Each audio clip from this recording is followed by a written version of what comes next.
Last time we discussed the idea of investing. First step is by being charitable. The second step is very, very brief, and then we're going to go into actual practical investing. We have to invest in ourselves. We have to make sure that we spend time to be mentally, spiritually, and physically in shape. We have to get educated and we have to get in shape. We have to be healthy and stay healthy. We have to invest and spend time with spiritual pursuits and education. Think about the following crucial point for a few minutes. Someone could have all the wealth in the world, but if he's not healthy, mentally, physically, he could be a trillionaire. It doesn't matter. It's all worthless. Let's go into now financial investments. This was all a very large buildup. This is the third category, the main category. Firstly, for those who are financially ignorant, I cannot overemphasize the importance of becoming financially educated. The average person spends probably around 50,000 hours in their lifetime working. It's obviously going to be case dependent. And we could do the math to come to a calculation. Take out a calculator right now. Let's say someone's working 50 hours a week.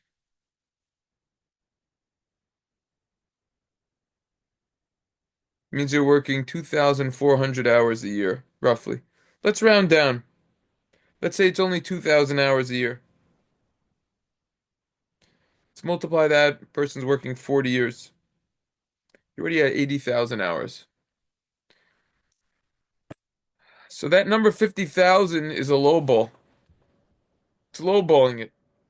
The average person could spend upwards of 50,000 hours working during their lifetime.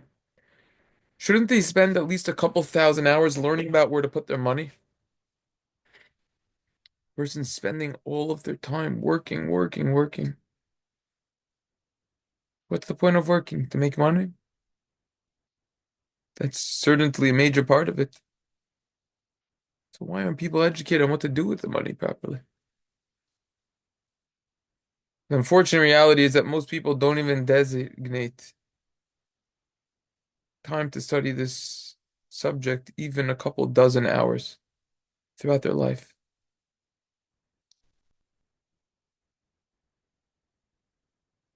Even a couple hours. It's a little crazy. Isn't this illogical and counterintuitive? We have to realize that just like no one would take their money and flush it down the toilet or throw it out the window, we can't be foolish and not educate ourselves on how to invest our money. By not educating ourselves, we're essentially flushing our potential money down the toilet.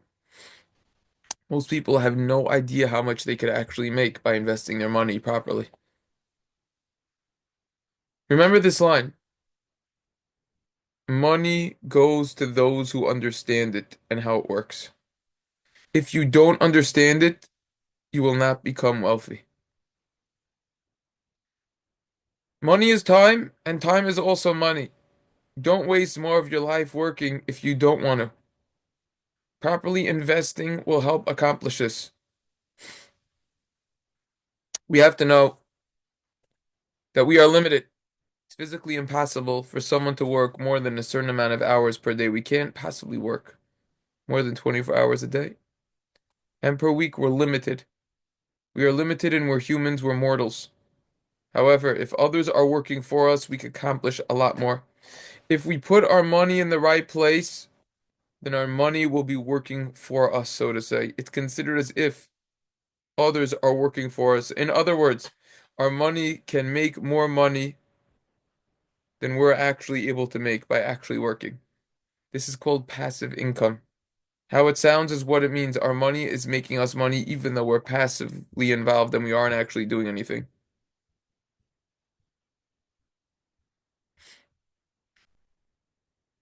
What is investing? Rabbi Mordechai Shakatovitz, he's the rabbi of the Aguda of Green Spring, also a Dayan over there. He writes a little introduction in the forward to the Meister plan. Gives a forward.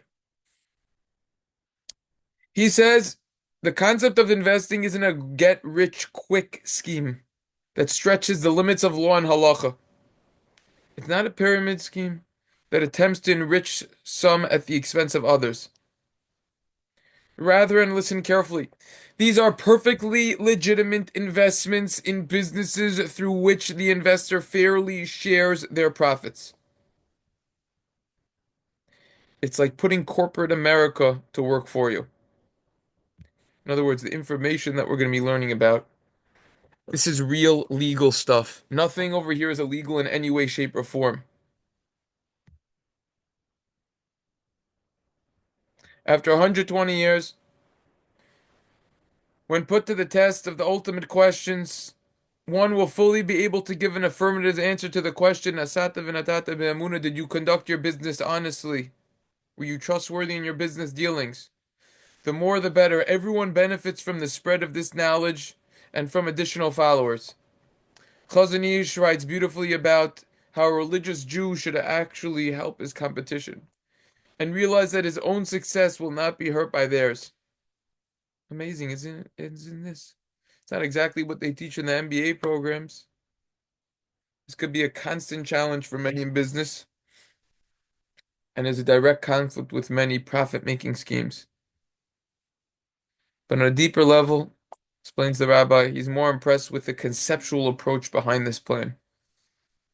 The concept and the ideology, the idea of long-term planning and taking a serious look at the big picture of one's life, ambitions, and deciding how to get there is something special. Something that deserves our attention. This should come as a welcome break from the hectic pace of life at which we commonly run throughout life. It's a breath of fresh air. It's a fragrant with purpose. It has a long-term vision rather than just a short-sighted hand-to-mouth satisfaction of pressing needs, where we react only to the immediate and the moment that we're in. The haphazardness that today's overbusy lifestyle endangers and almost demands often precludes any long-range planning. In other words, everything is so fast-paced. Everyone's just thinking about right now. If we could hardly handle the pressures of the moment, how are we going to worry about providing for tomorrow? That's what the concept of investing does. It's a different model of life, carefully planned in advance.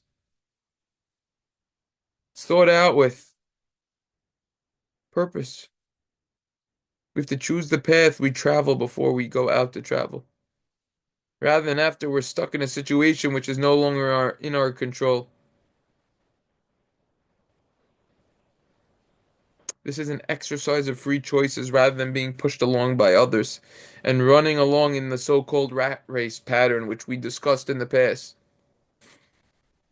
It's living with a calculation, figuring out where we're going, charting the path where we wish to travel, taking control in our hands and maintaining our ship's direction rather than letting it cruise along on autopilot, so to say. This was written before self-driving technology came out. Rather than just cruising on autopilot almost aimlessly until it may crash. This sense of planning in leading one's life is a very significant element in many aspects of living a Torah true life. Mesilas Yesharim repeatedly doesn't like and decries the effects of the hectic pace that inhibits our ability to concentrate on long-term goals. His own opening line emphasizes the crucial place that such direction occupies in true service of Hashem.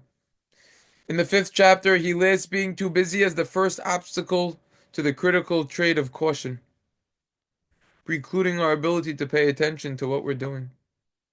Being busy is good. We take a step back a lot of times and think.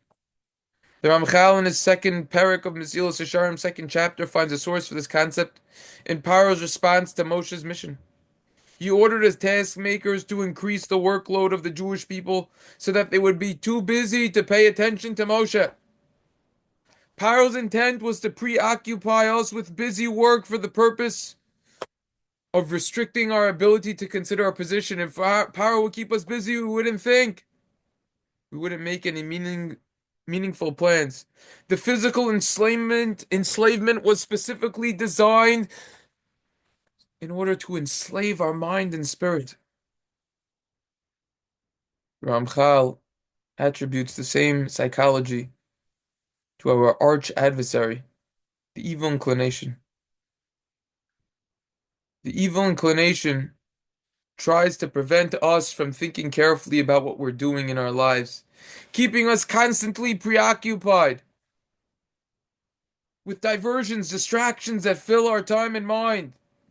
All of the filth that everyone's involved with, all of these distractions, all the waste. The present day evil inclination has chosen to redouble his efforts in this area, following this strategy that's already outlined in the Mesil Sharm to an extreme.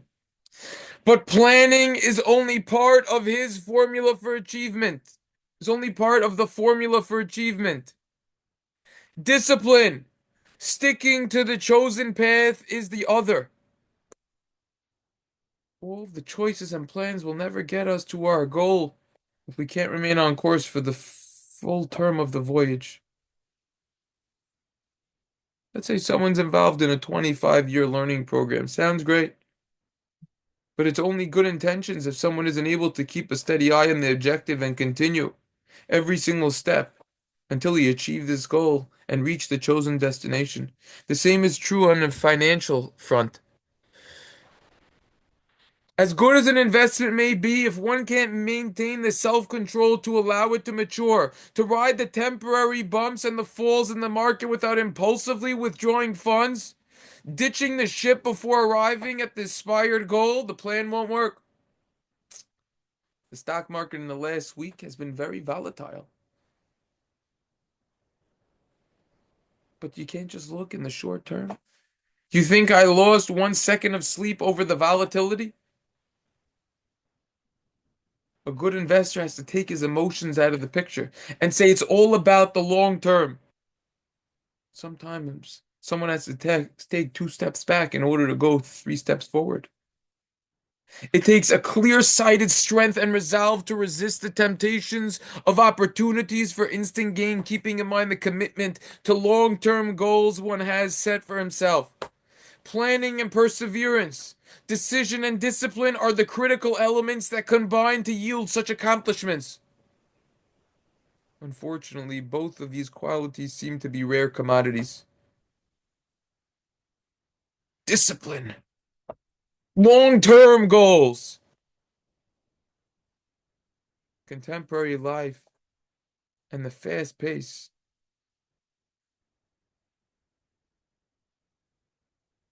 make it very difficult to plan more than a few steps. But it also many times often prevents us from carrying through on even small commitments we occasionally make. How many times have we undertaken to learn such and such amount of time for a certain amount of day? And then we just stop. We're going to take a Masechta of Mishnayos for a 30-day mourning period for an Avelus, a Shiva. And then we just cram it in on the last day or two. Such a small goal. So attainable, but so elusive. It's very frustrating, sometimes even depressing. It's because of the busy lifestyle, not enough time to think about where we're going, about what we're doing, where we should be. Oh, I had it right. Keep them busy to think. Investing is all about the long term, not the short term. Trading is different than investing. Trading is commonly referred to as buying and selling stocks or crypto or options in the short term in order to make a quick profit. Dr. Meister writes, Rabbi Meister, to be overly involved with finance and investing, constantly monitoring the stock market, trading in and out while neglecting Torah learning, that's another extreme. The second extreme is certainly not the Torah ideal. Investing is the middle ground. Expend some hishtadlus, put some effort to select the stocks of some good companies, and then take a hands-off approach, long term. By the way, I don't even do this. I just stick with the S&P 500. We'll come back to that though. Mainly, primarily. Expend some hishtadlus, some effort to select the stocks of some good companies, and then take a hands-off approach long term. For someone uneducated on finance, which is many, the stock market seems like a wild and irrational place without rhyme or reason. If someone buys stocks based on hot tips from friends without fundamental research of the company's financial history or the present balance sheet, the results are probably going to be, you're right, wild and irrational. But if a person concentrates daily on the constant ups and downs of the market and continually trades in and out, he's also in for a wild ride. However, if someone rationally analyzes a company's past history and present financial state of affairs, then he and then carefully and patiently invest for the long term, the stock market becomes a very rational and rewarding place. Take a look at the Meister plan, page 21 for that. The truth is, I personally have learned with several people, chavrusas, successful traders and option traders. There is a strategy behind it. You have to know what you're doing. Most people lose money. You have to know what you're doing. Personally, I don't go that route. I'm the long-term investor. That's what we're going to continue about. Based on the research that I did, I know that if our money is in such and such a place and the money that we continue to make, the extra money, the discretionary income like we discussed in the past, we will have a large amount of money, a very significant amount of money over the long term. That's why I wanted to make these videos to help other people out and to help because I've already seen the fruits of our labors, and this is only the beginning. As time goes on, it just gets more and more. Like Warren Buffett once said, it's like a snowball going down a mountain.